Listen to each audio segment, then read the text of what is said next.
Le cancer colorectal est un cancer qui est très fréquent, qui a la particularité de pouvoir être guéri quand on le prend donc à des stades précoces.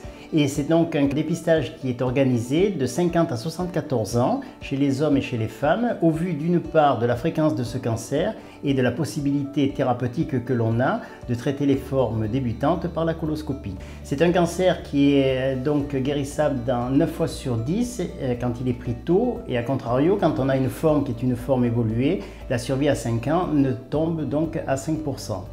Le dépistage se fait de la façon suivante. La CPAM envoie à chaque individu, homme ou femme, une lettre afin qu'il se rende chez son médecin traitant pour que celui-ci lui remette donc un kit de dépistage. Le test se déroule de la façon suivante. Vous avez la petite fiole de recueil des selles qui est ici. Vous prélevez un petit peu de sel, vous rebouchez donc le kit et vous le mettez dans l'enveloppe et vous l'envoyez au centre départemental de dépistage du cancer colorectal.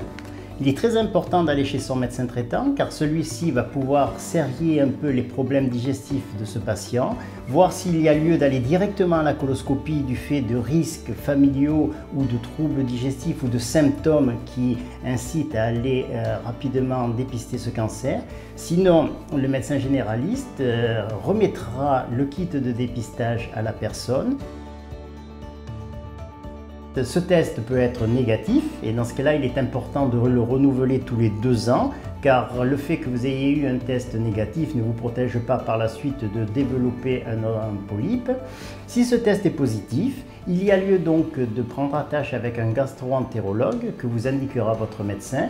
Celui-ci réalisera une coloscopie. Il faut savoir cependant que le fait que vous eussiez un test positif ne veut pas dire que vous ayez de façon formelle un polype ou un cancer, car cela peut avoir une autre cause de présence dans les selles, mais il est très important, si l'on a du sang dans les selles, d'éliminer la présence d'un cancer et surtout d'une forme débutante, parce que c'est à ce moment-là que l'on pourra le guérir.